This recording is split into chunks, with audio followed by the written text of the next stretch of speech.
Hello guys, इस video में हम देखेंगे लीगल हिस्ट्री का हमारा 3rd नंबर का इम्पोर्टेंट केस। इससे पहले हम 2 केसेस कर चुके हैं, trial of Raja Nand Kumar and the Patna case. आप उसकी वीडियो भी चेक कर सकते हैं। तो चलिए शुरू करते हैं। तो जो ये केस है द कासीजुरा केस 1779 टू 1780। तो बेसिकली इस केस के अंदर सबसे पहले हम इसके करैक्टर जो हैं उनके बारे में देख लेते हैं। सबसे पहले है राजा सुंदर नारायण, जो कि एक ज़मींदार हैं कासीजुरा में। एंड उसके बाद है काशीनाथ बाबू, ये मर्चेंट है कलकत्ता के अंदर। तो बेसिकली इनका रिलेशन मैं आपको बता देती हूँ। इनका रिलेशन क्या है कि जो राजा सुंदर नारायण है उनको जो है इनके काशीनाथ बाबू के जो है कुछ पैसे देने, यानी कि उनका कोई डेट है। तो इसके बाद इसको जो है ये केस को हमारे जो है सब्जेक्ट में क्यों दिया गया है, इसका मेन कारण है ये कंट्रोवर्शियल केस है। कंट्रोवर्शियल केस क्यों कहा गया है इसको? इसके अंदर बेसिकली डिफेक्ट दिखाए गए हैं चार्टर ऑफ 1774। क्या क्या डिफेक्ट्स थे इसके अंदर? सबसे पहली बात, जो सुप्रीम कोर्ट जो है कलकत्ता का इसी के अंदर इंट्रोड्यूस किया गया था, इसकी जो जुरिस्डिक्शन है उसको स्पेसिफिकली डिसाइडेड नहीं किया गया। उसी की जो एक कंट्रोवर्सी है इस केस में हमें देखने को मिलेगी। एंड इसके बाद है जो पोजीशन है गवर्नर जनरल इन काउंसिल की, उसको भी डिसाइड नहीं किया गया है। इसी से रिलेटेड ये कंट्रोवर्सी है पूरी। चलिए शुरू करते हैं।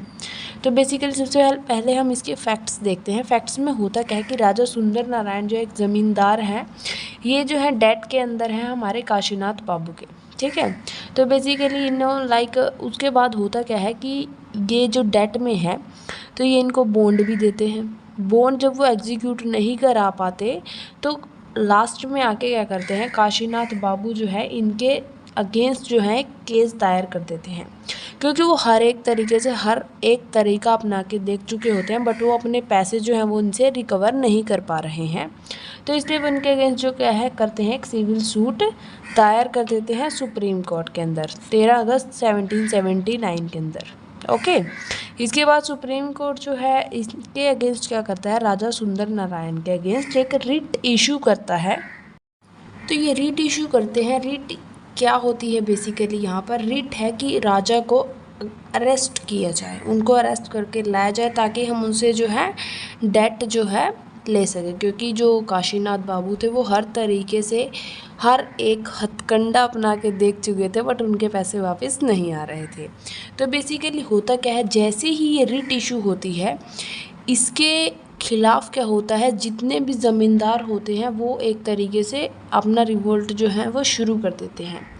अब जब इस बात का पता चलता है कलेक्टर ऑफ मिर्ज़ापुर को, तो मिर्ज़ापुर के कलेक्टर करते क्या हैं कि वो बोलते हैं काउंसिल को कि ऐसे तो हमें बहुत नुकसान हो जाएगा। क्योंकि वो भी एक ज़मींदार ही थे, राजा सुंदर नारायण एक बहुत बड़े ज़मींदार थे। तो अब कोई भी बात हुई है, अब नॉर्मल सी बात है, दूसरे ज़मींदार भी उस चीज़ को लाइक उसके अगेंस्ट में ही जाएंगे। ऐसा कुछ हो रहा है तो वो उसको सपोर्ट करते हैं, तो उनके अगेंस्ट में ही जाते हैं सुप्रीम कोर्ट की इस रेट के।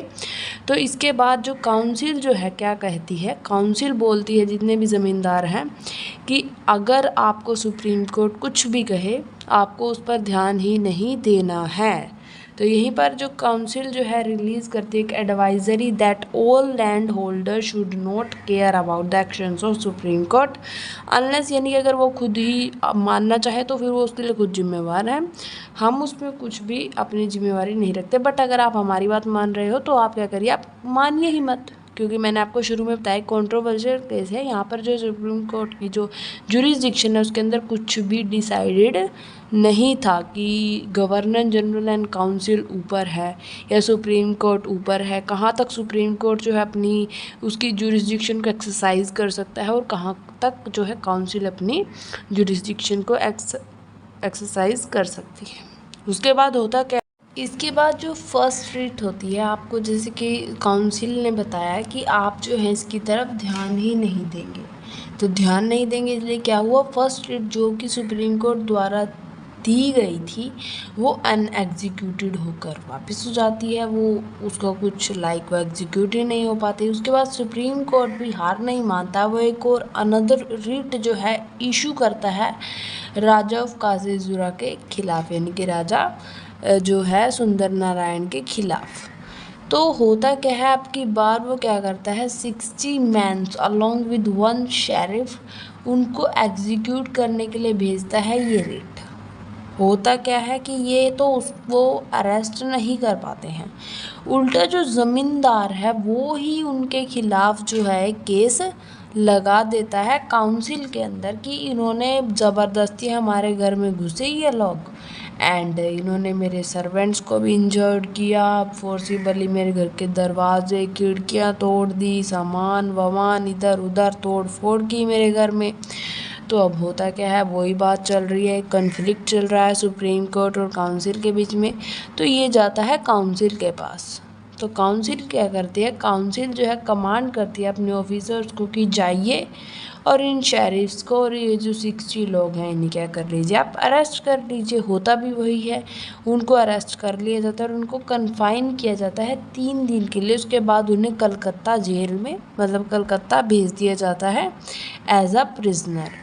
तो इसके बाद वो लोग छूट तो जाते हैं सुप्रीम कोर्ट के द्वारा, यानी कि सुप्रीम कोर्ट उन्हें रिहा कर देती है कि चलिए जो भी है, मतलब उन्होंने तो अपनी जो है अपना एक्शन ही किया था, और जबकि ये सब कुछ क्या थे, फॉल्स एलिगेशंस थे उनके खिलाफ।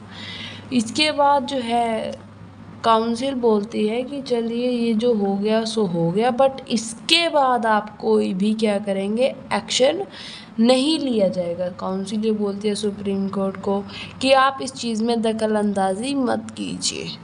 उसके बाद काशीनाथ बाबू क्या करते हैं, काशीनाथ बाबू के तो पैसे नहीं आ रहे हैं वापस, अब काशीनाथ बाबू कुछ ना कुछ तो करेंगे ना। तो काशीनाथ बाबू क्या करते हैं, केस लेकर आते हैं against governor general and council for their action against sheriff and property seized. यानी कि जो भी उन्होंने शेरिफ के अगेंस्ट एक्शन लिया, जो कि एक बिल्कुल ही झूठा एक्शन था, तो अब वो इसके खिलाफ ही सुप्रीम कोर्ट में केस लेके आते हैं। बट अब तक की स्टोरी के हिसाब से आप भी समझ गए हो कि इसका कुछ लेना देना है नहीं, क्योंकि सुप्रीम कोर्ट की जो ओरिजिनल जुरिस्डिक्शन थी वही उन्हें एक्सरसाइज नहीं करने दी जा रही है, वो रिट इशू कर रहे हैं। उधर से काउंसिल उसको क्या कर रही है, उसको अपोज कर रही है, उधर से काउंसिल अपोज कर रही है, इधर से सुप्रीम कोर्ट अपोज कर रहा है। तो यहाँ तक जाते जाते क्या होता है, काशीनाथ बाबू भी समझ गए हैं कि अब होना कुछ नहीं है, तो मैं अपना केस ले लेता हूँ वापस। इसीलिए लास्ट में होता है क्या, led to conflict between supreme court and supreme council.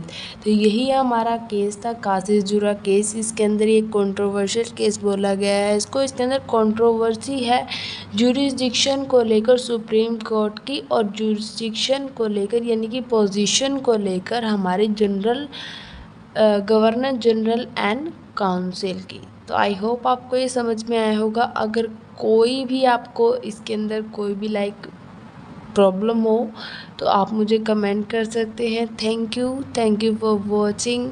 हमारे चैनल को कीजिएगा सब्सक्राइब अगर आपको वीडियो पसंद आई हो, एंड अपने फ्रेंड्स के साथ शेयर कीजिएगा। Thank you for watching. Bye bye.